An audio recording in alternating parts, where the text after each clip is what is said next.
Special thanks to Bero Motors for providing the Clio 197 in this review, and as you can tell from this vehicle and from others which I've reviewed with them, this really is their kind of sweet spot. Affordable performance cars in the hot hatch category and beyond that you can use every day. So if you're in that part of the UK or maybe even a little bit further afield, check out the link right below this video in the description to see what their current stock is.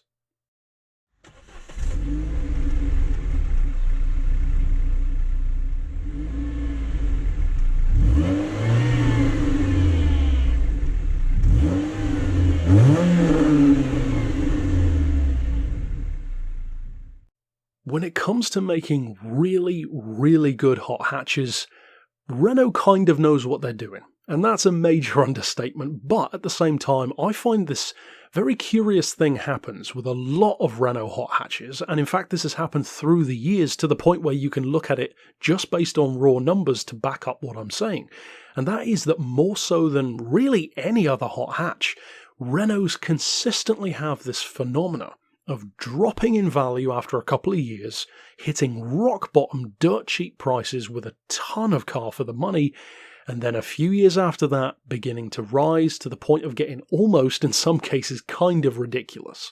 Look at a few examples. The Clio Williams.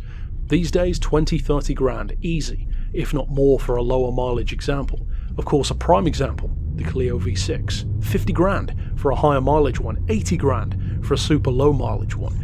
Only a few years ago, it seems, in Evo magazine, I remember reading it as one of their 10 grand heroes. Now it's 8 times that. The Clio 182. Again, this car's predecessor, based on that same generation that the V6 was. Now 15-16 grand easy. And yet, now look at this. More power, newer car, £4,000. This exact car is £4,000. The Megane, similar thing. The big butt generation of Meganes, which I think look great. I've loved that generation since it first came out, the 225, even my favourite Renault of all, the R26. They're not really that impressive on price. You get a lot of car for a dirt cheap amount of money.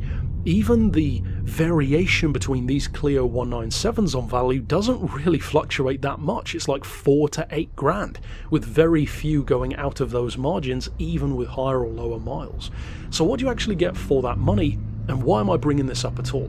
Well, actually I'm bringing it up for 2 reasons, because I believe you could either buy this car from the more Fiat Panda approach, wherein I praise that car and it's super cheap, great as a daily driver that's super fun. You could 100% have that same kind of approach and experience from something like this. Just a really cheap way of getting a 200 horsepower, properly quick little hot hatch and getting the most out of it. A beta, almost, if you will.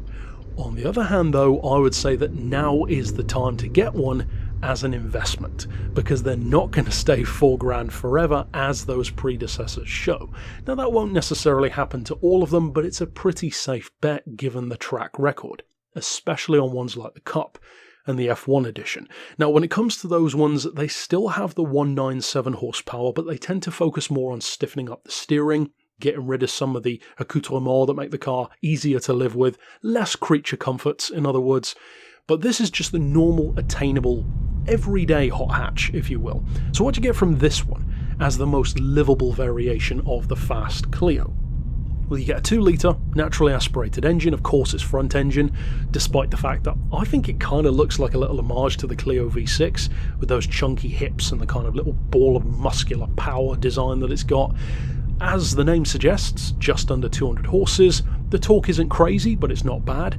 I would still say they feel torquier than Honda Type Rs, and Honda takes a fairly similar approach to what Renault does with their Cup and Sport models, kind of that cornering focused, 200-ish horsepower naturally aspirated front-wheel drive chassis, very similar in that regard.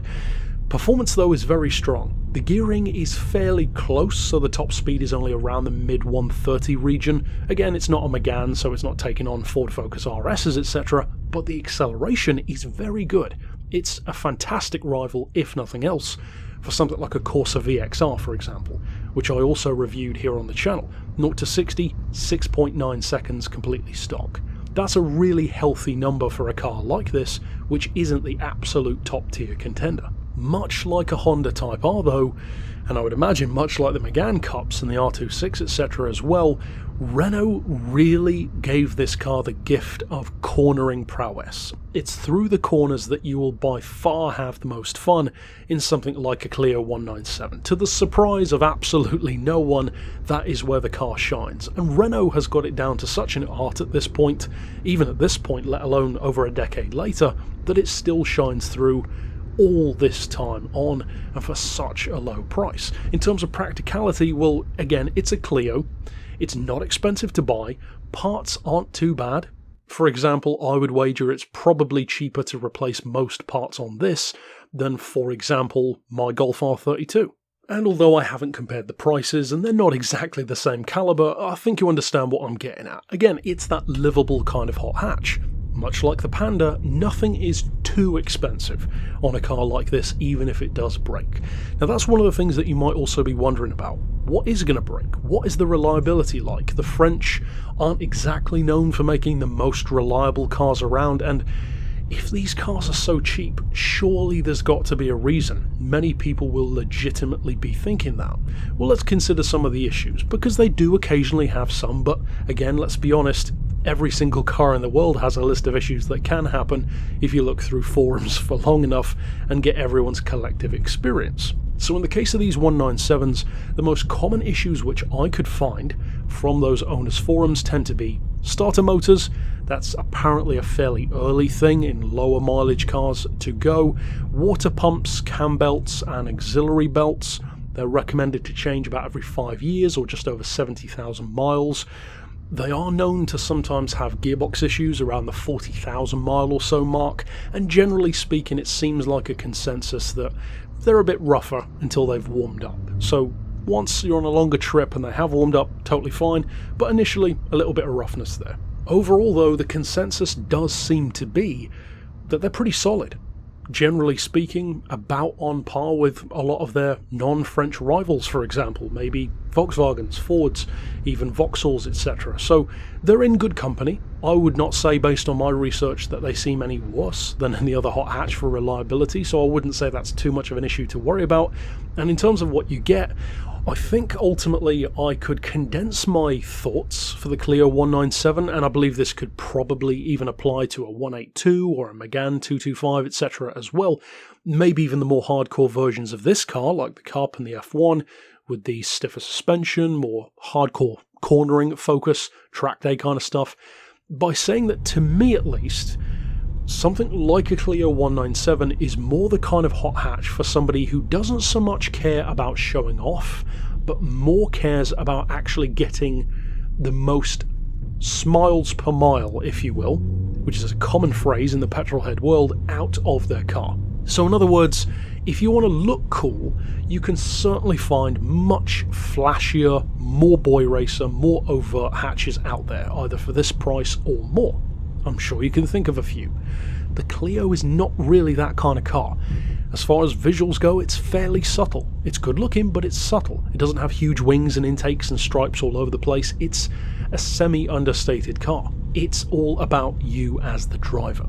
It's about getting behind the wheel, enjoying the shifting, enjoying the cornering, enjoying the brakes and the grip, and just getting lost in the moment of driving the car. That's the kind of hot hatch this is, and in that regard I would say once again very similar to the approach which Honda takes with their Type Rs. One of my criticisms of Honda Type R models that I've driven is that they only feel really good when you're pushing them really hard.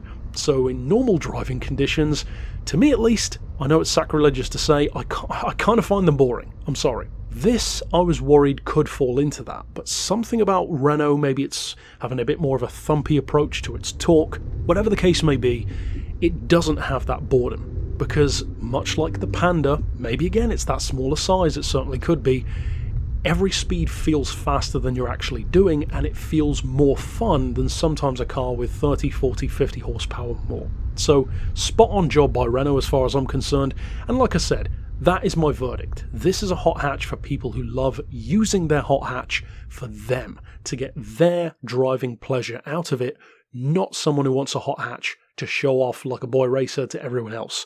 It's not the loudest, it's not the most powerful, it's not the shoutiest visually, but it's a really nicely balanced, well-engineered little car for, at the moment, dirt cheap prices. Although, as I've said, I don't think they're going to stay that way, so nab a bargain now.